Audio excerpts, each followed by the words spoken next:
ರಾಷ್ಟ್ರಪತಿಗಳು ಭಾರತದ ಪ್ರಥಮ ಪ್ರಜೆಯು, ಭಾರತದ ಕಾರ್ಯಾಂಗದ ಮಾಲೀಕರು, ಕಾರ್ಯಾಂಗದ ಮುಖ್ಯಸ್ಥರು, ಕಾರ್ಯಾಂಗದ ಮುಖ್ಯ ಕಾರ್ಯನಿರ್ವಹಣಾಧಿಕಾರಿಗಳು ಆಗಿದ್ದಾರೆ.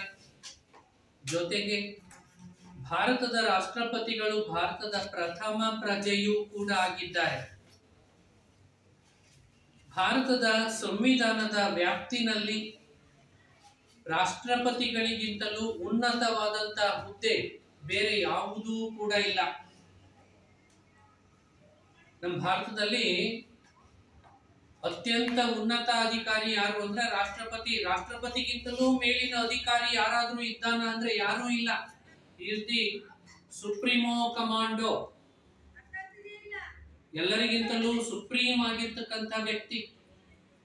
ರಾಷ್ಟ್ರಪತಿಗಳಿಗಿಂತಲೂ ಮೇಲೆ ಯಾರಾದರೂ ಇದ್ದಾರೆಯೇ ಅಂದ್ರೆ ಇದ್ದಾರೆ, ಆದರೆ ಅದು ಭಾರತದ ಸಂವಿಧಾನ. ಭಾರತದ ಸಂವಿಧಾನ. ಹಾಗಾಗಿ ರಾಷ್ಟ್ರಪತಿಗಳನ್ನ ಭಾರತದ ಪ್ರಥಮ ಪ್ರಜೆ ಮತ್ತು ಅತ್ಯುನ್ನತ ಅಧಿಕಾರಿ ಅಂತೇಳಿ ಕರೀತಾರೆ. ಇದು ರಾಷ್ಟ್ರಪತಿಗಳ ಸ್ಥಾನಮಾನ. ಇಂತಹ ರಾಷ್ಟ್ರಪತಿಗಳು ಭಾರತದಲ್ಲಿ ಏನೇನು ಕೆಲಸಗಳನ್ನ ಮಾಡ್ಕೊಂಡು ಹೋಗ್ತಾರೆ, ಅವರಿಗೆ ಇರ್ತಕ್ಕಂಥ ಅಧಿಕಾರ ಮತ್ತು ಕಾರ್ಯಗಳು ಏನು? ಸೆಕೆಂಡ್ ನೋಡ್ತಾ ಇದ್ದೀನಿ, 31 ನಿಮಿಷ. ಏನೇನು ಕೆಲಸವನ್ನ ಮಾಡ್ತಾರೆ? ಮೊದಲಿಗೆ ಅವರು ಶಾಸನೀಯ ಅಧಿಕಾರಗಳನ್ನ ಚಲಾವಣೆ ಮಾಡ್ತಾರೆ. ಅದು ಏನು ಅನ್ನೋದನ್ನ ನೋಡೋಣ. ಈ ಶಾಸನ ನಿರ್ಮಾಣ ಮಾಡತಕ್ಕಂತ ವಿಷಯದಲ್ಲಿ ರಾಷ್ಟ್ರಪತಿಗಳಿಗೆ ಅಪರಿಮಿತವಾದಂತಹ ಅಧಿಕಾರಗಳು ಇದ್ದಾವೆ. ಅತಿ ಹೆಚ್ಚು ಅಧಿಕಾರಗಳು ರಾಷ್ಟ್ರಪತಿಗಳಿಗೆ ಇದ್ದಾವೆ. ಸಂಸತ್ತಿನ ಅಧಿವೇಶನವನ್ನ ಕರೆಯುವ, ಸಂಸತ್ತು ಯಾವಾಗ ಸೇರ್ಕೊಳ್ಬೇಕು ಆ ಅಧಿವೇಶನವನ್ನ ಕರೆಯುವ, ಕರೆದಿರುವ ಅಧಿವೇಶನವನ್ನ ಮುಂದೂಡುವ. ಈಗ ಒಂದು ವೇಳೆ ರಾಷ್ಟ್ರಪತಿಗಳು ಏನ್ ಮಾಡಿದ್ರು, ನಾಳೆ ಜನವರಿ 1ನೇ ತಾರೀಕು ಸಂಸತ್ತಿನ ಅಧಿವೇಶನವನ್ನ ಸೇರುವುದು ಅಂತ ಹೇಳಿದ್ರು. ಆದರೆ ಯಾವುದೋ ಕಾರಣಕ್ಕೆ ಆ ಅಧಿವೇಶನವನ್ನ 5ನೇ ತಾರೀಕಿಗೆ ಮುಂದೂಡುವ, 5ನೇ ತಾರೀಕಿಗೆ ಮುಂದೂಡುವ, ಇಲ್ಲವೇ ಯಾವುದೋ ಎಮರ್ಜೆನ್ಸಿ ಬಂದ್ಬಿಟ್ಟದೆ 5ನೇ ತಾರೀಕಿಗೆ ಬೇಡ, ಒಂದಿವ್ಸ ಮುಂಚೆ 31ನೇ ತಾರೀಕು ಇವತ್ತೇ ಮಾಡಿಬಿಡೋಣ ಅಂತೇಳಿ ಮತ್ತೆ ಅದನ್ನ ಹಿಂದಕ್ಕೆ ಎಳೆಯುವ. ಸಂಸತ್ತಿನ ಅಧಿವೇಶನವನ್ನ ಕರೆಯುವ, ಅದನ್ನ ಮುಂದಕ್ಕೆ ಹಾಕುವ, ಹಿಂದಕ್ಕೆ ಎಳೆಯುವ, ಇಲ್ಲವೇ ರದ್ದುಪಡಿಸುವ. ನಾವೇನ್ ಸಭೆ ಸೇರ್ಬೇಕು ಅಂತ ಹೇಳಿದ್ವಲ್ಲ, ಆ ಸಭೆ ಸದ್ಯಕ್ಕೆ ಬೇಡ, ಈಗ ಸದ್ಯಕ್ಕೆ ಅದು ರದ್ದಾಗಿದೆ, ಮುಂದೆ ಯಾವ್ದಾದ್ರು ಒಂದು ದಿನಾಂಕದಂದು ನಾವು ತಿಳಿಸ್ತೇವೆ, ಅವಾಗ ಮಾಡೋಣ ಅಂತ ಹೇಳ್ಬೋದು ಅವರು. ಅಂದ್ರೆ ಸಂಸತ್ತಿನ ಅಧಿವೇಶನವನ್ನ ಕರೆಯುವ, ಮುಂದಕ್ಕೆ ಹಾಕುವ, ಹಿಂದಕ್ಕೆ ಎಳೆಯುವ ಅಥವಾ ರದ್ದುಪಡಿಸುವ ಅಧಿಕಾರಗಳು ಯಾರಿಗೆ ಇದ್ದಾವೆ? ರಾಷ್ಟ್ರಪತಿಗಳಿಗೆ ಇದ್ದಾವೆ. ಇನ್ನ ಸಾರ್ವತ್ರಿಕ ಚುನಾವಣೆಯ ನಂತರ ಹೊಸದಾಗಿ ಚುನಾವಣೆ ನಡೀತದೆ. ಹೊಸದಾಗಿ ಚುನಾವಣೆ ನಡೆದ ಮೇಲೆ ಯಾವುದೋ ಒಂದು ಪಕ್ಷ ಅಧಿಕಾರಕ್ಕೆ ಬರ್ತದೆ, ಹೊಸದಾಗಿ ಪ್ರಧಾನಮಂತ್ರಿ ಆಗ್ತಾನೆ, ಹೊಸದಾಗಿ ಲೋಕಸಭೆಗೆ ಎಲ್ಲರೂ ಆಯ್ಕೆಯಾಗಿ ಬರ್ತಾರೆ. ಮೊದಲ ಸಭೆ ನಡೀತಾ ಇರ್ತದೆ ಲೋಕಸಭೆ. ಲೋಕ ಚುನಾವಣೆ ನಡೆದು ಹೊಸದಾಗಿ ಅಸ್ತಿತ್ವಕ್ಕೆ ಬಂದಿರುವ ಲೋಕಸಭೆಯ ಮೊದಲನೆಯ ಅಧಿವೇಶನವನ್ನು ಉದ್ದೇಶಿಸಿ ಭಾಷಣವನ್ನ ಮಾಡುವ ಅಧಿಕಾರವು ರಾಷ್ಟ್ರಪತಿಗಳಿಗೆ ಇದೆ. ಮತ್ತು ಪ್ರತಿ ವರ್ಷದ ಮೊದಲ ಅಧಿವೇಶನದ ಅಧ್ಯಕ್ಷತೆಯನ್ನು ವಹಿಸಿಕೊಂಡು ರಾಷ್ಟ್ರಪತಿಗಳು ಲೋಕಸಭೆಯನ್ನು ಉದ್ದೇಶಿಸಿ ಭಾಷಣ ಮಾಡುವ ಅಧಿಕಾರವನ್ನು ಹೊಂದಿರುತ್ತಾರೆ. ಇದನ್ನ ರಾಷ್ಟ್ರಪತಿಗಳ ಭಾಷಣ ಅಂತೇಳಿ ಕರೀಲಾಗ್ತದೆ. ಇನ್ನ ಲೋಕಸಭೆಯಲ್ಲಿ ಹಣಕಾಸಿನ ಮಸೂದೆಯನ್ನು ಮಂಡಿಸಬೇಕಾದಂತಹ ಸಂದರ್ಭದಲ್ಲಿ ಹಣಕಾಸಿನ ಸಚಿವ ನೇರವಾಗಿ ಹೋಗಿ ಲೋಕಸಭೆಯಲ್ಲಿ ಅದನ್ನು ಮಂಡಿಸಲಿಕ್ಕೆ ಬರೋದಿಲ್ಲ. ಅದಕ್ಕೂ ಮುಂಚಿತವಾಗಿ ಇಂಥ ಒಂದು ಮಸೂದೆಯನ್ನ ಲೋಕಸಭೆಯಲ್ಲಿ ನಾವು ಮಂಡಿಸ್ತಾ ಇದ್ದೇವೆ, ಅದಕ್ಕೆ ಅನುಮೋದನೆಯನ್ನ ಪಡಿತಾ ಇದ್ದೇವೆ, ಅದಕ್ಕೆ ನೀವು ಅನುಮತಿಯನ್ನ ಕೊಡ್ರಿ ಅಂತ ಹೇಳಿ ರಾಷ್ಟ್ರಪತಿಗಳ ಅನುಮತಿಯನ್ನ ಪಡೆಯಬೇಕು. ರಾಷ್ಟ್ರಪತಿಗಳ ಅನುಮತಿಯನ್ನ ಪಡೆಯದ ಹೊರತು ರಾಷ್ಟ್ರಪತಿಗಳ ಅನುಮತಿಯನ್ನ ಪಡೆಯದ ಹೊರತು ಯಾವುದೇ ಮಸೂದೆಯನ್ನ ಲೋಕಸಭೆಯಲ್ಲಿ ಮಂಡಿಸುವಂತಿಲ್ಲ. ಯಾವುದೇ ಮಸೂದೆಯನ್ನು ಮಂಡಿಸುವಂತಿಲ್ಲ. ಅದರಲ್ಲೂ ಹಣಕಾಸಿನ ಮಸೂದೆಗೆ ಪೂರ್ವಭಾವಿಯಾಗಿಯೇ ಏನ್ ಮಾಡಿರ್ಬೇಕು, ಪರ್ಮಿಷನ್ ಅನ್ನ ತಗೊಂಡಿರ್ಬೇಕು, ಅನುಮತಿಯನ್ನ ಪಡೆದಿರ್ಬೇಕು. ಇನ್ನ ಲೋಕಸಭೆನಲ್ಲಿ ಪಾಸ್ ಆಗಿ ಬಂದಿರತಕ್ಕಂತ ಮಸೂದೆಗಳು, ರಾಜ್ಯಸಭೆ ಮತ್ತು ಲೋಕಸಭೆಯಿಂದ ಪಾಸ್ ಆಗಿ ಬಂದಿರತಕ್ಕಂತ ಮಸೂದೆಗಳು ಏನಿದ್ದಾವೆ, ಈ ಮಸೂದೆಗಳು ರಾಷ್ಟ್ರಪತಿಗಳ ಬಳಿಗೆ ಸಹಿಗೆ ಬಂದಂತಹ ಸಂದರ್ಭದಲ್ಲಿ 3 ರೀತಿಯದಾಗಿ ಇವರು ಒಪ್ಪಿಗೆಯನ್ನ ಕೊಡಬಹುದು. ಏನೇನು ಮಾಡಬಹುದು ರಾಷ್ಟ್ರಪತಿಗಳು? ಮಸೂದೆಗೆ ಅದು ಬಂದ ಕೂಡಲೇ ಅದಕ್ಕೆ ಸಹಿ ಹಾಕಿಬಿಡ್ಬಹುದು. ಲೋಕಸಭೆ ಮತ್ತು ರಾಜ್ಯಸಭೆಯಿಂದ ಅಂಗೀಕೃತಗೊಂಡು ಬಂದಿರತಕ್ಕಂತ ಮಸೂದೆಗೆ ಸಹಿಯನ್ನ ಹಾಕಿ ಬಿಡುವುದು. ಇಲ್ಲವೇ ಒಪ್ಪಿಗೆ ನೀಡದೆ ತಡೆ ಹಿಡಿಯಬಹುದು. ಇದನ್ನೇ ವಿಟೋ ಅಧಿಕಾರ ಅಂತ ಹೇಳಿ ಕರೀತಾರೆ. ನಾನೀಗಾಗಲೇ ಅದೊಂದು ಶಾಸನ ರಚನೆಯ ವಿಧಾನಗಳನ್ನ ನಾನೀಗಾಗಲೇ ಹೇಳ್ಬಿಟ್ಟಿದ್ದೇನೆ. ಹೆಂಗೆ ಇರ್ತದೆ ಅದು ಈಗ ನೋಡೋಣ, ಇನ್ನೊಂದ್ಸಲ ಹೇಳ್ತೀನಿ. ಈಗ ಲೋಕಸಭೆಯಲ್ಲಿ ಒಂದು ಮಸೂದೆಯನ್ನು ಮಂಡಿಸ್ತಾರೆ, ಅದು ಅಂಗೀಕಾರ ಆಗ್ತದೆ. ಅದಾದ್ಮೇಲೆ ರಾಜ್ಯಸಭೆಗೆ ಅದನ್ನ ಒಪ್ಪಿಗೆ ಕಳಿಸ್ತಾರೆ. ರಾಜ್ಯಸಭೆಯೂ ಕೂಡ ಅದನ್ನ ಏನ್ ಮಾಡ್ತದೆ, ಒಪ್ಪಿ ಬಿಡ್ತದೆ, ಅಂಗೀಕಾರವನ್ನ ಕೊಡ್ತದೆ. ಹಿಂಗೆ ಅಂಗೀಕಾರ ಕೊಟ್ಟಾದ ಮೇಲೆ ಆ ಮಸೂದೆಯು ಎಲ್ಲಿಗೆ ಹೋಗ್ತದೆ? ರಾಷ್ಟ್ರಪತಿಗಳ ಸಹಿಗಾಗಿ ಅವರ ಬಳಿಗೆ ಹೋಗ್ತದೆ. ರಾಷ್ಟ್ರಪತಿಗಳ ಸಹಿಗಾಗಿ ಅಲ್ಲಿಗೆ ಅವರ ಹತ್ರಕ್ಕೆ ಹೋಗ್ತದೆ. ರಾಷ್ಟ್ರಪತಿಗಳ ಬಳಿಗೆ ಸಹಿಗಾಗಿ ಬಂದಿರತಕ್ಕಂತ ಮಸೂದೆಗೆ ರಾಷ್ಟ್ರಪತಿಗಳು 6 ತಿಂಗಳ ಒಳಗಾಗಿ ಅದಕ್ಕೆ ತನ್ನ ಸಹಿಯನ್ನ ಹಾಕಬೇಕು. 6 ತಿಂಗಳ ಒಳಗಾಗಿ ಅವರ ಅದಕ್ಕೆ ಸಹಿಯನ್ನ ಹಾಕಬೇಕು. ಒಂದು ವೇಳೆ ರಾಷ್ಟ್ರಪತಿಗಳಿಗೆ ಅದು ಇಷ್ಟ ಇರದೇ ಇದ್ರೆ ಅವ್ರು ಏನ್ ಮಾಡ್ಬೋದು, ಅದಕ್ಕೆ ಸಹಿಯನ್ನ ಹಾಕದೆ 6 ತಿಂಗಳವರೆಗೆ ತಡೆ ಹಿಡಿಯಬಹುದು. 6 ತಿಂಗಳವರೆಗೆ ಅದನ್ನ ತಡೆ ಹಿಡಿಯಬಹುದು. ಇದನ್ನೇ ವಿಟೋ ಅಧಿಕಾರ ಅಂತೇಳಿ ಕರೀತಾರೆ. ಇದನ್ನೇ ವಿಟೋ ಅಧಿಕಾರ. ಆ ಮಸೂದೆಯನ್ನ 6 ತಿಂಗಳವರೆಗೆ ಕಾನೂನಾಗದಂತೆ ತಡೆ ಹಿಡಿಯುವ ಅಧಿಕಾರ ರಾಷ್ಟ್ರಪತಿಗಳಿಗೆ ಇದೆ. ಇದನ್ನ ವಿಟೋ ಅಧಿಕಾರ ಅಂತೇಳಿ ಕರೀತಾರೆ. ಇದು 2 ಪಾಸಿಬಿಲಿಟಿ. ಇನ್ನ 3ನೇದೊಂದು ಪಾಸಿಬಿಲಿಟಿ ಇದೆ. ಅದೇನು ಅಂತಂದ್ರೆ, ರಾಷ್ಟ್ರಪತಿಗಳು ತನ್ನ ಬಳಿಗೆ ಬಂದಿರುವ ಮಸೂದೆಯನ್ನ, ಆ ಮಸೂದೆಗೆ ತಮ್ಮ ಕೆಲವೊಂದಿಷ್ಟು ಸಲಹೆಗಳನ್ನ ಕೊಟ್ಟು, ಇದು ಹಿಂಗಿರೋದ್ ಬೇಡ, ಇದನ್ನ ಇನ್ನೂ ಚೆನ್ನಾಗಿ ಮಾಡಬಹುದು, ಅದಕ್ಕೆ ಇಂತಿಂತ ವಿಷಯಗಳನ್ನ ಸೇರಿಸಿಕೊಳ್ಳಿ ಅಂತ ಹೇಳಿ ಸಲಹೆಗಳನ್ನ ಕೊಟ್ಟು ಮರುಪರಿಶೀಲನೆಗೆ ವಾಪಸ್ ಕಳಿಸಬಹುದು. ಈ 3 ಕೆಲಸನ ಅವ್ರು ಮಾಡ್ತಾರೆ. ಇಲ್ಲವೇ ಸಹಿ ಹಾಕುತ್ತಾರೆ, ಇಲ್ಲವೇ 6 ತಿಂಗಳವರೆಗೆ ಅದನ್ನ ತಡೆ ಹಿಡಿತಾರೆ, ಇಲ್ಲವೇ ಮರುಪರಿಶೀಲನೆಗಾಗಿ ಅದನ್ನ ಸಂಸತ್ತಿಗೆ ವಾಪಸ್ ಕಳಿಸ್ತಾರೆ. ಈ 3 ಕೆಲಸವನ್ನ ಮಾಡ್ತಾರೆ. ಯಾವುದೇ ಮಸೂದೆ ಆಗಿರಲಿ, ರಾಷ್ಟ್ರಪತಿಯೂ ಕೂಡ ಅದಕ್ಕೆ ಒಪ್ಪಲಿ ಒಪ್ಪದಿರಲಿ, ಆ ಮಸೂದೆಯು ರಾಷ್ಟ್ರಪತಿಗಳ ಹೆಸರಿನಲ್ಲಿಯೇ ಭಾರತದಾದ್ಯಂತ ಜಾರಿಗೆ ಬರುತ್ತದೆ, ಕಾನೂನಾಗಿ ಜಾರಿಗೆ ಬರುತ್ತದೆ ಎನ್ನುವುದನ್ನು ನಾವು ಮರೆಯುವಂತಿಲ್ಲ. ಏಕೆಂದರೆ ರಾಷ್ಟ್ರಪತಿಯು ಭಾರತದ ಕಾರ್ಯಾಂಗದ ಮುಖ್ಯಸ್ಥರು, ಮಾಲೀಕರು ಆಗಿದ್ದಾರೆ. ಭಾರತದ ಕಾರ್ಯಾಂಗದ ಮುಖ್ಯಸ್ಥರು ಮತ್ತು ಮಾಲೀಕರು ಯಾರು? ರಾಷ್ಟ್ರಪತಿನೇ ಆಗಿದ್ದಾರೆ. ಆ ಕಾರಣಕ್ಕಾಗಿ ರಾಷ್ಟ್ರಪತಿಗಳ ಹೆಸರಿನಲ್ಲಿಯೇ ಆ ಕಾನೂನು ಜಾರಿಗೆ ಬರುತ್ತದೆ. ಇನ್ನ ಸಂಸತ್ತು ಅಧಿವೇಶನದಲ್ಲಿ ಇಲ್ಲದಿರುವಾಗ, ನೀವು ಕಾನೂನಿನ ವಿಧಗಳು ಆ ಪಾಠದಲ್ಲಿ ನೀವು ಇದನ್ನು ಓದಿದ್ದೀರಿ. ಸಂಸತ್ತು ಅಧಿವೇಶನದಲ್ಲಿ ಇಲ್ಲದೆ ಇರುವಾಗ ತುರ್ತಾಗಿ ಯಾವ್ದಾದ್ರು ಕಾನೂನು ಬೇಕು ಅನ್ಸಿದ್ರೆ ರಾಷ್ಟ್ರಪತಿಗಳು ಏನ್ ಮಾಡ್ತಾರೆ? ಸುಗ್ರೀವಾಜ್ಞೆಗಳನ್ನ ಹೊರಡಿಸುತ್ತಾರೆ. ಸುಗ್ರೀವಾಜ್ಞೆಗಳನ್ನ ಹೊರಡಿಸುವ ಅಧಿಕಾರ ಇದೆ. ಅವುಗಳನ್ನ ಏನಂತ ಕರೀತಾರೆ? ಸುಗ್ರೀವಾಜ್ಞೆಗಳು, ಅಧ್ಯಾದೇಶಗಳು ಅಂತೇಳಿ ಕರೀತಾರೆ. ಸಂಸತ್ತು ಅಧಿವೇಶನದಲ್ಲಿ ಇಲ್ಲದಿರುವಾಗ ಅಗತ್ಯವಾಗಿ ಬೇಕಾಗಿರುವ ಕಾನೂನುಗಳನ್ನ ಸುಗ್ರೀವಾಜ್ಞೆಗಳ ಮುಖಾಂತರ ಹೊರಡಿಸುವ ಅಧಿಕಾರವು ರಾಷ್ಟ್ರಪತಿಗಳಿಗೆ ಇರುತ್ತದೆ.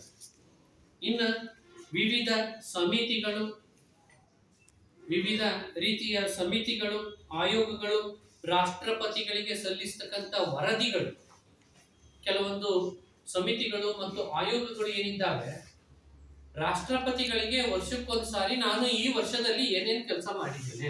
ಈಗ ಚುನಾವಣಾ ಆಯೋಗ ಇದೆ.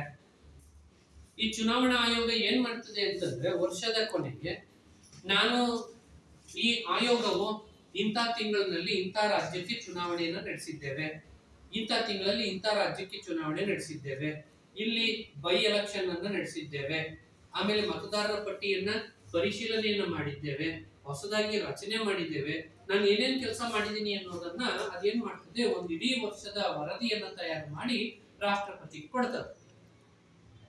ಈ ವರದಿಯನ್ನ ರಾಷ್ಟ್ರಪತಿಗಳು ಏನ್ ಮಾಡ್ತಾರೆ ಅಂದ್ರೆ ಲೋಕಸಭೆಗೆ ಅದನ್ನ ಕಳಿಸಿಕೊಡ್ತಾರೆ ಚರ್ಚೆಗಾಗಿ.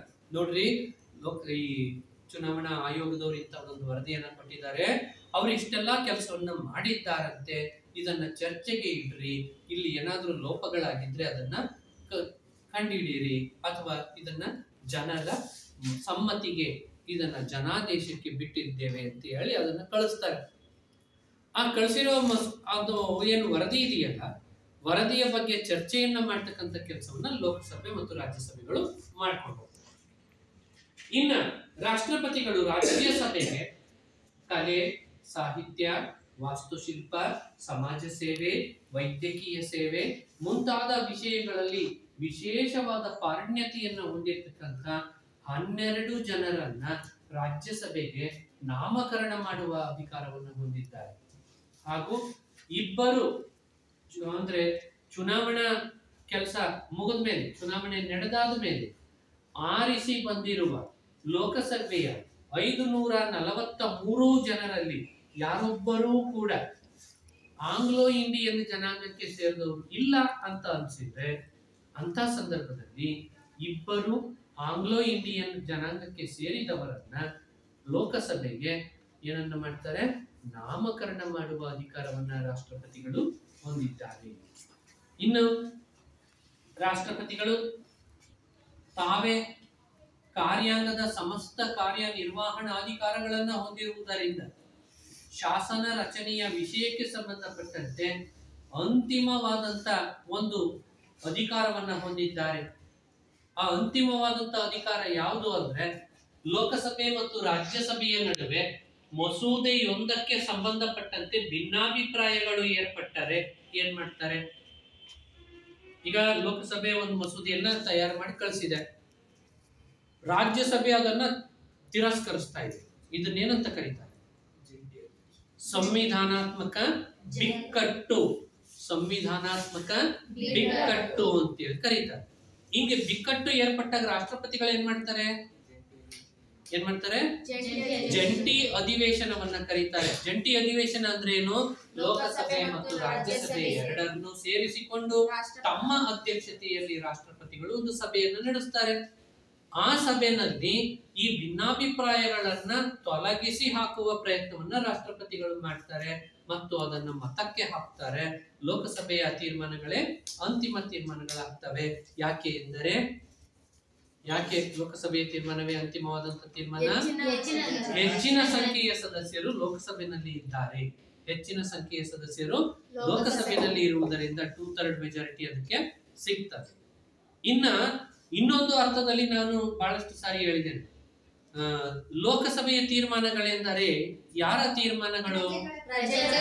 ಒಂದಿಡೀ ಭಾರತ ದೇಶದ ಮತದಾರರ ತೀರ್ಮಾನಗಳು, ಒಂದಿಡೀ ಭಾರತ ದೇಶದ ಮತದಾರರ ತೀರ್ಮಾನಗಳು. ಏಕೆಂದ್ರೆ ಲೋಕಸಭೆಯ ಸದಸ್ಯರೆಲ್ಲರೂ ಕೂಡ ಯಾರು? ಜನರಿಂದ ನೇರವಾಗಿ ಆಯ್ಕೆಯಾಗಿ ಬಂದಿರ್ತಕ್ಕಂಥವ್ರು, ಜನರಿಂದ ನೇರವಾಗಿ ಆಯ್ಕೆಯಾಗಿ ಬಂದಿರತಕ್ಕಂತ ಜನತಾ ಸದನ ಯಾವುದು? ಲೋಕಸಭೆ.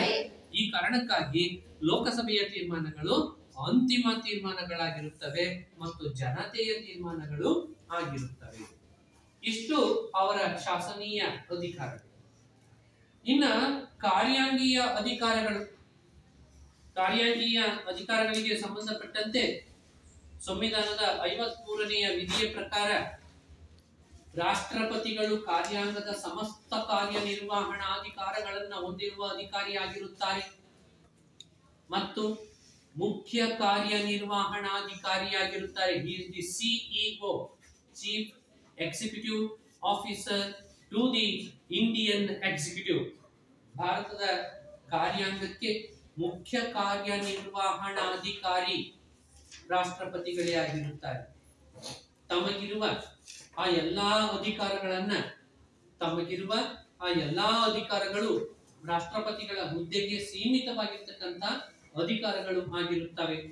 ಇನ್ನು ಸಂವಿಧಾನದ 77ನೇ ವಿಧಿಯ ಪ್ರಕಾರ ಭಾರತ ಸರ್ಕಾರದ ಕಾರ್ಯಾಂಗದ ಸಮಸ್ತ ಕಾರ್ಯವೂ ಕೂಡ ರಾಷ್ಟ್ರಪತಿಗಳ ಹೆಸರಿನಲ್ಲಿಯೇ ನಡೆಯುತ್ತದೆ. ಭಾರತದ ಕಾರ್ಯಾಂಗ ಏನೇ ಕೆಲಸಗಳನ್ನ ಮಾಡಿದ್ರು ಕೂಡ ಆ ಕೆಲಸಗಳೆಲ್ಲವುಗಳು ಕೂಡ ಯಾರ ಹೆಸರಿನಲ್ಲಿ ನಡೀತವೆ? ರಾಷ್ಟ್ರಪತಿಗಳ ಹೆಸರಿನಲ್ಲಿ ನಡೆಯುತ್ತವೆ. ರಾಷ್ಟ್ರಪತಿಗಳ ಹೆಸರಿನಲ್ಲೇ ಎಲ್ಲವೂ ಕೂಡ ನಡೆಯೋದು.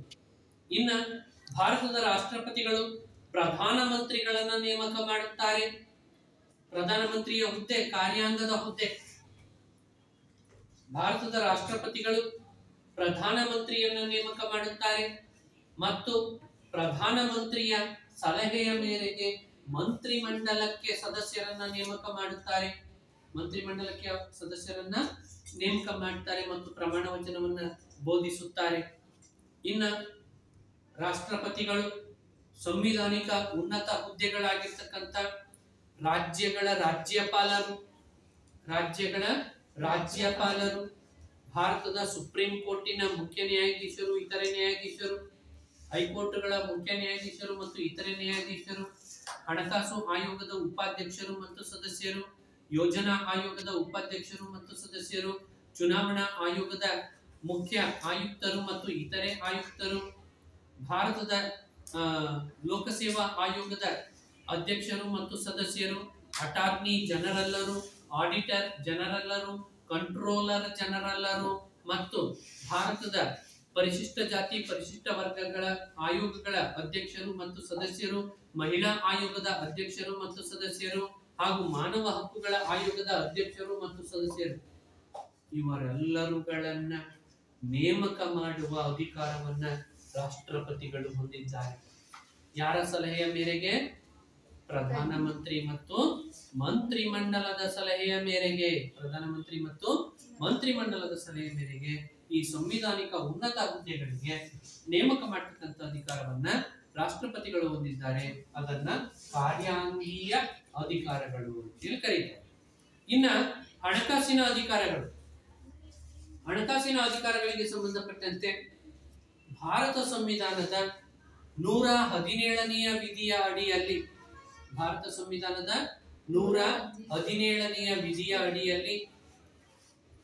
ಭಾರತದ ರಾಷ್ಟ್ರಪತಿಗಳ ಅನುಮತಿಯೊಂದಿಗೆ ಹಣಕಾಸಿನ ಮಸೂದೆಯನ್ನು ಮಂಡಿಸಬೇಕಾಗ್ತದೆ. 117ನೇ ವಿಧಿ ಏನ್ ಹೇಳ್ತದೆ ಅಂದ್ರೆ, ಹಣಕಾಸಿನ ಮಸೂದೆಯನ್ನ ಲೋಕಸಭೆಯಲ್ಲಿ ಮಂಡಿಸಬೇಕು ಅಂದ್ರೆ ಏನಾಯ್ತಪ್ಪ, ಭಾರತದ ಹಣಕಾಸು ಮಸೂದೆಯಲ್ಲಿ ಮಂಡಿಸಬೇಕು ಅನ್ನೋದಾದ್ರೆ ಲೋಕಸಭೆಯಲ್ಲಿ ರಾಷ್ಟ್ರಪತಿಗಳ ಪೂರ್ವಾನುಮತಿಯನ್ನ ಪಡೆಯಬೇಕಾಗುತ್ತದೆ. ರಾಷ್ಟ್ರಪತಿಗಳ ಅನುಮತಿಯನ್ನ ಪಡೆಯದೆಯೇ ಹಣಕಾಸಿನ ಮಸೂದೆಯನ್ನ ಲೋಕಸಭೆಯಲ್ಲಿ ಮಂಡಿಸಲಿಕ್ಕೆ ಬರೋದಿಲ್ಲ.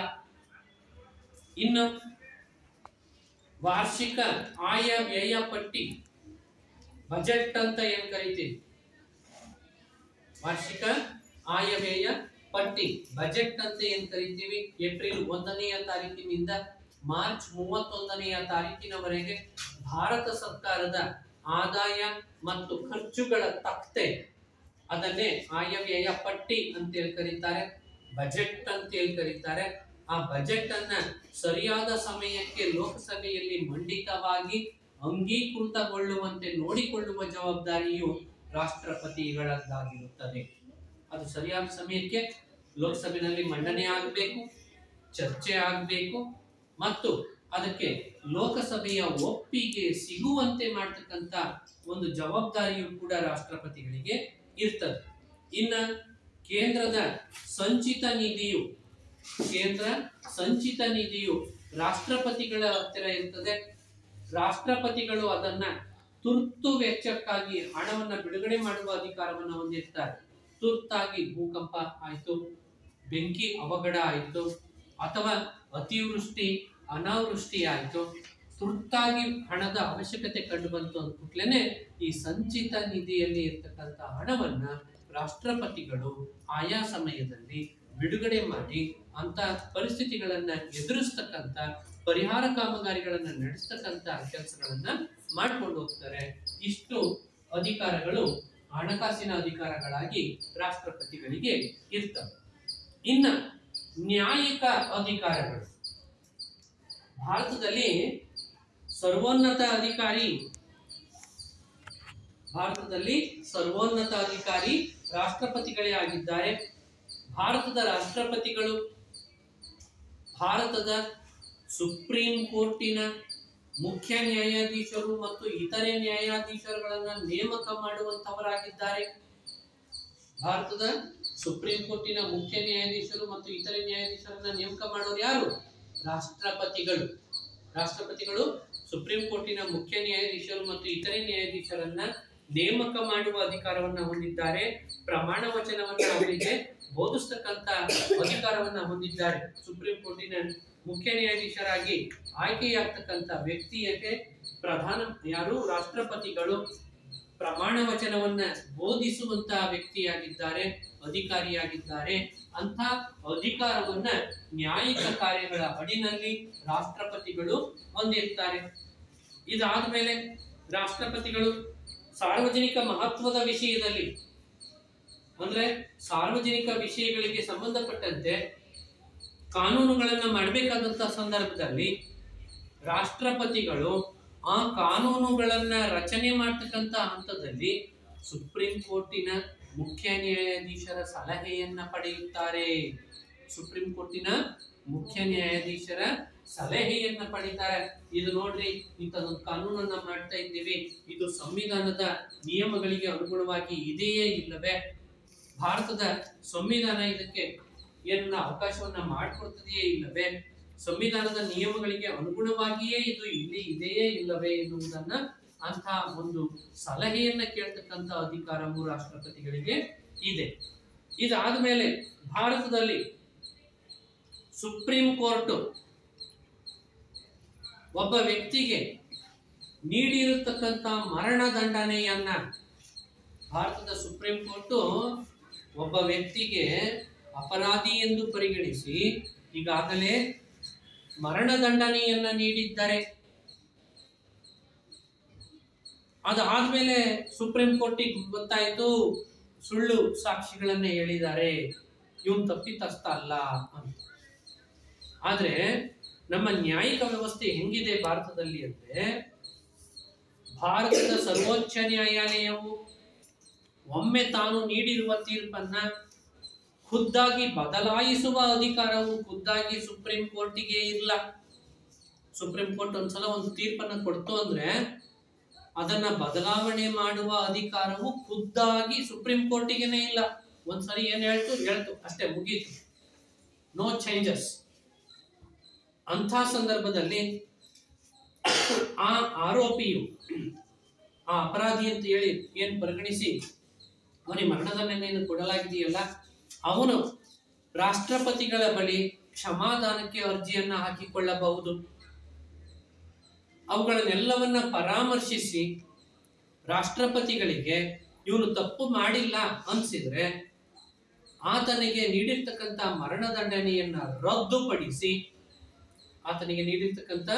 ಮರಣದಂಡನೆಯನ್ನ ರದ್ದುಪಡಿಸಿ, ಜೀವಾವಧಿ ಶಿಕ್ಷೆಯನ್ನಾಗಿ ಪರಿವರ್ತಿಸುವ, ಇಲ್ಲವೇ ಸಾದಾ ಸಜೆಯನ್ನಾಗಿ ಪರಿವರ್ತಿಸುವ, ಇಲ್ಲವೇ ಸಂಪೂರ್ಣವಾಗಿ ಆತನನ್ನ ಬಿಡುಗಡೆ ಮಾಡುವ ಅಧಿಕಾರಗಳು ಯಾರಿಗೆ ಇದ್ದಾವೆ? ರಾಷ್ಟ್ರಪತಿಗಳಿಗೆ ಮಾತ್ರ ಇದ್ದಾವೆ. ರಾಷ್ಟ್ರಪತಿ ಮಾತ್ರ ಈ ಒಂದು ಅಧಿಕಾರವನ್ನು ಚಲಾಯಿಸುತ್ತಾರೆ. ಯಾವುದು? ಸುಪ್ರೀಂ ಕೋರ್ಟ್ ಯಾರಿಗೆ ಒಬ್ಬ ಅಪರಾಧಿಗೆ ನೀಡಿರ್ತಕ್ಕಂಥ ಮರಣದಂಡನೆಯನ್ನ ಸಂಪೂರ್ಣವಾಗಿ ಕ್ಷಮಿಸುವ, ಇಲ್ಲವೇ ಜೀವಾವಧಿ ಶಿಕ್ಷೆಯನ್ನಾಗಿ ಪರಿವರ್ತಿಸುವ, ಇಲ್ಲವೇ ಸಾದಾ ಸಜೆಯಾಗಿ ಪರಿವರ್ತಿಸುವ ಅಧಿಕಾರಗಳು ರಾಷ್ಟ್ರಪತಿಗಳಿಗೆ ಇರುತ್ತವೆ. ಅವುಗಳನ್ನೇ ನ್ಯಾಯಿಕ ಕಾರ್ಯಗಳು ಅಂತೇಳಿ ಕರೀತಾರೆ. ಇನ್ನು ನೆಕ್ಸ್ಟ್ ಬರ್ತಕ್ಕಂಥದ್ದು ಮಿಲಿಟರಿ ಅಧಿಕಾರಗಳು. ಈ ಮಿಲಿಟರಿ ಅಧಿಕಾರಗಳಿಗೆ ಸಂಬಂಧಪಟ್ಟಂತೆ ಭಾರತದ ರಾಷ್ಟ್ರಪತಿಗಳು 53/2ನೇ ವಿಧಿಯ ಪ್ರಕಾರ, ಭಾರತ ಸಂವಿಧಾನದ 53/2ನೇ ವಿಧಿಯ ಪ್ರಕಾರ ಭಾರತದ ಸೇನೆಯ ಮಹಾದಂಡನಾಯಕರಾಗಿರುತ್ತಾರೆ. ಭಾರತದ ಸೇನೆಯ ಮಹಾದಂಡನಾಯಕರು ಯಾರಾಗಿರುತ್ತಾರೆ? ಭಾರತದ ರಾಷ್ಟ್ರಪತಿಗಳೇ ಆಗಿರುತ್ತಾರೆ. ಅಂದರೆ ಭಾರತದ ಸೇನೆಯು ರಾಷ್ಟ್ರಪತಿಗಳ ಮಾಲೀಕತ್ವದಲ್ಲಿ ಇರುತ್ತದೆ. ಭಾರತದ ಸೈನ್ಯವು ರಾಷ್ಟ್ರಪತಿಗಳ ಮಾಲೀಕತ್ವದಲ್ಲಿ ಇರುತ್ತದೆ, ಅವರೇ ಅದಕ್ಕೆ ಮಾಲೀಕರು. ಮತ್ತು ಭಾರತದ ಸೈನ್ಯದ 3 ಪಡೆಗಳು ಇದ್ದಾವೆ. ಯಾವುವು? ಮೊದಲು ಭೂಪಡೆ, ವಾಯುಪಡೆ, ನೌಕಾಪಡೆ.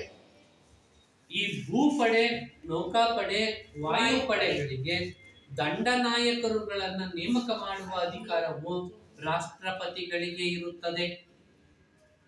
ಭೂಪಡೆ, ವಾಯುಪಡೆ, ನೌಕಾಪಡೆಗೆ ದಂಡನಾಯಕರುಗಳನ್ನ ನೇಮಕ ಮಾಡುವ ಅಧಿಕಾರವು ಯಾರಿಗೆ ಇರುತ್ತದೆ? ರಾಷ್ಟ್ರಪತಿಗಳಿಗೆ ಇರುತ್ತದೆ. ಮತ್ತು ರಾಷ್ಟ್ರಪತಿಗಳು ಆ ಒಂದು ತೀರ್ಮಾನಗಳನ್ನ ತೆಗೆದುಕೊಳ್ತಾರೆ. ಇನ್ನ ಯುದ್ಧ ಮತ್ತು ಶಾಂತಿಯನ್ನ ಘೋಷಿಸುವ ಅಧಿಕಾರವು ರಾಷ್ಟ್ರಪತಿಗಳಿಗೆ ಇರುತ್ತದೆ. ಯುದ್ಧದ ಘೋಷಣೆಯನ್ನ ಮಾಡಬೇಕು ಅಂದ್ರೆ ಪ್ರಧಾನಮಂತ್ರಿ ಅದನ್ನ ಮಾಡುವಂತಿಲ್ಲ, ರಾಷ್ಟ್ರಪತಿಗಳು ಯುದ್ಧದ ಘೋಷಣೆಯನ್ನ ಮಾಡ್ತಾರೆ ಮತ್ತು ಶಾಂತಿಯ ಘೋಷಣೆಯನ್ನ ರಾಷ್ಟ್ರಪತಿಗಳು ಮಾಡ್ತಾರೆ. ಇಷ್ಟಾದ್ಮೇಲೆ ಈಗ ತುರ್ತು ಪರಿಸ್ಥಿತಿಯ ಅಧಿಕಾರಗಳು ಅಂತ ಹೇಳಿ ಭಾರತದ ಆಡಳಿತವನ್ನ ನಡೆಸಿಕೊಂಡು ಹೋಗ್ತಕ್ಕಂಥ ಸಂದರ್ಭದಲ್ಲಿ ತುರ್ತಾಗಿ ಏನಾದರೂ ಸಂಭವಿಸಿದರೆ, ತುರ್ತಾಗಿ ಬರ್ತಕ್ಕಂಥ, ಅಚಾನಕ್ಕಾಗಿ ಬರ್ತಕ್ಕಂಥ ಕೆಲವೊಂದಿಷ್ಟು ಪರಿಸ್ಥಿತಿಗಳನ್ನ ಹ್ಯಾಂಡಲ್ ಮಾಡ್ಲಿಕ್ಕಾಗಿ, ಸರಿದೂಗಿಸಿಕೊಂಡು ಹೋಗ್ಲಿಕ್ಕಾಗಿ, ಆ ಪರಿಸ್ಥಿತಿಯನ್ನ ನಿಭಾಯಿಸಿಕೊಂಡು ಹೋಗಲಿಕ್ಕಾಗಿ ಭಾರತದ ಸಂವಿಧಾನವು ರಾಷ್ಟ್ರಪತಿಗಳಿಗೆ 3 ರೀತಿಯ ತುರ್ತು ಪರಿಸ್ಥಿತಿಗಳನ್ನ ಘೋಷಿಸುವ ಅಧಿಕಾರವನ್ನು ನೀಡಿದೆ. 3 ರೀತಿಯ ತುರ್ತು ಪರಿಸ್ಥಿತಿಗಳನ್ನ ಘೋಷಣೆ ಮಾಡತಕ್ಕಂತ ಅಧಿಕಾರವನ್ನ ಭಾರತದ ಸಂವಿಧಾನವು ಯಾರಿಗೆ ನೀಡಿದೆ? ರಾಷ್ಟ್ರಪತಿಗಳಿಗೆ ನೀಡಿದೆ. ಅದರ ಪ್ರಕಾರ 3 ರೀತಿಯ ತುರ್ತು ಪರಿಸ್ಥಿತಿಗಳು ಯಾವುವು ಅಂದ್ರೆ ರಾಷ್ಟ್ರೀಯ ತುರ್ತು ಪರಿಸ್ಥಿತಿ, ರಾಜ್ಯ ತುರ್ತು ಪರಿಸ್ಥಿತಿ, ಹಣಕಾಸಿನ ತುರ್ತು ಪರಿಸ್ಥಿತಿ. ಈ ರಾಷ್ಟ್ರೀಯ ತುರ್ತು ಪರಿಸ್ಥಿತಿ ಅಂದ್ರೆ ಏನು? ಸಂವಿಧಾನದ 352ನೇ ವಿಧಿಯ ಪ್ರಕಾರ, ಭಾರತ ಸಂವಿಧಾನದ 352ನೇ ವಿಧಿಯ ಪ್ರಕಾರ ಭಾರತದ ಭೂಮಿಯ ಮೇಲೆ, ಭಾರತದ ಮೇಲೆ ಯಾವುದಾದರೂ ದೇಶವು ಆಕ್ರಮಣವನ್ನ ಎಸಗಿದ್ದರೆ, ಆಕ್ರಮಣವನ್ನ ಮಾಡಿದ್ದರೆ, ಯುದ್ಧವನ್ನ ಘೋಷಿಸಿದ್ದರೆ, ಅಥವಾ ಭಾರತದ ಭೂಭಾಗದ ಯಾವುದೇ ಭಾಗಕ್ಕೆ ವಿದೇಶಿಗರ ಆಕ್ರಮಣವಾಗಿದ್ದರೆ, ಅಥವಾ ಭಾರತದಲ್ಲಿಯೇ ಇರತಕ್ಕಂಥ ಸಶಸ್ತ್ರ ಬಂಡಾಯ ನಡೆದಿದ್ದರೆ, ಒಳನುಸುಳುಕೋರರಿಂದ ಗಲಭೆಗಳು ಉಂಟಾಗಿದ್ದರೆ, ಅಂಥ ಸಂದರ್ಭಗಳಲ್ಲಿ ಸರ್ಕಾರವನ್ನ ವಜಾಗೊಳಿಸಿ ಆಡಳಿತವನ್ನ ರಾಷ್ಟ್ರಪತಿಗಳು ಪಡೆಯುತ್ತಾರೆ. ಭಾರತದಾದ್ಯಂತ ರಾಷ್ಟ್ರಪತಿಗಳ ಆಡಳಿತವನ್ನ ಹೇರುತ್ತಾರೆ. ಇದನ್ನ ಭಾರತದಲ್ಲಿ ರಾಷ್ಟ್ರೀಯ ತುರ್ತು ಪರಿಸ್ಥಿತಿ ಅಂತ ಹೇಳಿ ಕರೀತೇವೆ. ಇನ್ನ ರಾಜ್ಯ ತುರ್ತು ಪರಿಸ್ಥಿತಿ ಸಂವಿಧಾನದ 356ನೇ ವಿಧಿಯ ಪ್ರಕಾರ, ಭಾರತ ಸಂವಿಧಾನದ 356ನೇ ವಿಧಿಯ ಪ್ರಕಾರ ಭಾರತದ ಭೂಭಾಗದೊಳಗೆ ಇರತಕ್ಕಂಥ ಯಾವುದೇ ಒಂದು ರಾಜ್ಯದಲ್ಲಿ ಸಂವಿಧಾನದ ನಿಯಮಗಳಿಗೆ ಅನುಗುಣವಾಗಿ ರಾಜ್ಯ ಸರ್ಕಾರವು ಆಡಳಿತವನ್ನ ನಡೆಸುತ್ತಿಲ್ಲವೆಂದು ಮನವರಿಕೆಯಾದರೆ, ಸಂವಿಧಾನದ ನಿಯಮಗಳಿಗೆ ಅನುಗುಣವಾಗಿ ಆ ಸರ್ಕಾರ ಕೆಲಸವನ್ನ ಮಾಡ್ತಾ ಇಲ್ಲ ಅಂತೇಳಿ ರಾಷ್ಟ್ರಪತಿಗಳಿಗೆ ಅನಿಸಿದರೆ, ಆ ಸಂದರ್ಭದಲ್ಲಿ ಆ ರಾಜ್ಯ ಸರ್ಕಾರವನ್ನ ವಜಾಗೊಳಿಸಿ ಆ ರಾಜ್ಯದಲ್ಲಿ ತಮ್ಮ ಆಡಳಿತವನ್ನ ಹೇರುತ್ತಾರೆ ಮತ್ತು 6 ತಿಂಗಳೊಳಗಾಗಿ ಅಲ್ಲಿ ಹೊಸದಾಗಿ ಮತ್ತೆ ಚುನಾವಣೆಯನ್ನು ನಡೆಸಿ ಅಲ್ಲಿ ಹೊಸ ಸರ್ಕಾರವು ರಚನೆ, ಜವಾಬ್ದಾರಿಯುತವಾದಂತ ಹೊಸ ಸರ್ಕಾರ ರಚನೆಯಾಗುವಂತೆ ನೋಡಿಕೊಂಡು ಹೋಗುತ್ತಾರೆ. ಇದನ್ನ ರಾಜ್ಯ ತುರ್ತು ಪರಿಸ್ಥಿತಿ ಅಥವಾ ರಾಷ್ಟ್ರಪತಿ ಆಡಳಿತ ಅಂತ ಹೇಳಿ ಕರೀತಾರೆ. ಇನ್ನ 3ನೇಯದು ಹಣಕಾಸಿನ ತುರ್ತು ಪರಿಸ್ಥಿತಿ. ಸಂವಿಧಾನದ 360ನೇ ವಿಧಿಯ ಪ್ರಕಾರ ಭಾರತದ ಖಜಾನೆಯು ಖಾಲಿಯಾಗಿದೆ, ಆಡಳಿತವನ್ನ ನಡೆಸ್ಕೊಂಡು ಹೋಗ್ಲಿಕ್ಕೆ ಹಣದ ಕೊರತೆ ಇದೆ, ಹಣ ಇಲ್ಲವೇ ಇಲ್ಲ, ದಿವಾಳಿಯಾಗಿದೆ ಅಂತ ಏನಾದರೂ ಕಂಡು ಬಂದ್ರೆ ಅಂತ ಸಂದರ್ಭಗಳಲ್ಲಿ ರಾಷ್ಟ್ರಪತಿಗಳು ಹಣಕಾಸಿನ ತುರ್ತು ಪರಿಸ್ಥಿತಿಯನ್ನ 360ನೇ ವಿಧಿಯ ಅಡಿಯಲ್ಲಿ ಹೇರುತ್ತಾರೆ. ಇದುವರೆಗೆ ನಮ್ಮ ಭಾರತದಲ್ಲಿ ರಾಷ್ಟ್ರೀಯ ತುರ್ತು ಪರಿಸ್ಥಿತಿಯನ್ನ ಕೆಲವು ಬಾರಿ ಹೇರಲಾಗಿದೆ, ರಾಜ್ಯ ತುರ್ತು ಪರಿಸ್ಥಿತಿಯನ್ನ ಹಲವಾರು ಬಾರಿ ಹೇರಲಾಗಿದೆ ಬೇರೆ ಬೇರೆ ರಾಜ್ಯಗಳಲ್ಲಿ. ಆದರೆ ಹಣಕಾಸಿನ ತುರ್ತು ಪರಿಸ್ಥಿತಿಯನ್ನ ಇಷ್ಟೂ ವರ್ಷಗಳಲ್ಲಿ ಒಂದೇ ಒಂದು ಬಾರಿಯೂ ಕೂಡ ನಾವು ಹೇರಿಲ್ಲ. ಅಂದರೆ ನಮ್ಮ ಭಾರತಕ್ಕೆ ಬಡತನ ಎನ್ನುವುದು, ಭಾರತದ ಖಜಾನೆಯು ಯಾವಾಗಲೂ ಕೂಡ ಖಾಲಿಯಾಗಿಲ್ಲ, ದಿವಾಳಿಯಾಗಿಲ್ಲ, ಅಷ್ಟರ ಮಟ್ಟಿಗೆ ಅದನ್ನು ನಡೆಸ್ಕೊಂಡು ಹೋಗ್ತಾ ಇದ್ದೀವಿ. ಆ ಕಾರಣಕ್ಕಾಗಿ ಹಣಕಾಸಿನ ತುರ್ತು ಪರಿಸ್ಥಿತಿಯನ್ನ ಸಂವಿಧಾನದ 360ನೇ ವಿಧಿಯ ಅಡಿಯಲ್ಲಿ ಇದುವರೆಗೆ ಒಂದು ಬಾರಿಯೂ ಕೂಡ ನಾವು ನಮ್ಮ ಭಾರತದಲ್ಲಿ ಹೇರಲಾಗಿಲ್ಲ. ಇಷ್ಟು ತುರ್ತು ಪರಿಸ್ಥಿತಿಯ ಅಧಿಕಾರಗಳು. ಒಟ್ಟಾರೆಯಾಗಿ ಭಾರತದ ರಾಷ್ಟ್ರಪತಿಗಳು ಭಾರತದ ಕಾರ್ಯಾಂಗದ ಮುಖ್ಯ ಕಾರ್ಯನಿರ್ವಹಣಾಧಿಕಾರಿಯಾಗಿ, ಭಾರತದ ಸರ್ವೋನ್ನತ ಅಧಿಕಾರಿಯಾಗಿ ಇಷ್ಟೂ ಕೆಲಸಗಳನ್ನು ನಡೆಸಿಕೊಂಡು ಹೋಗ್ತಕ್ಕಂಥವರು ಆಗಿದ್ದಾರೆ. ಎಷ್ಟು ನಿಮಿಷ?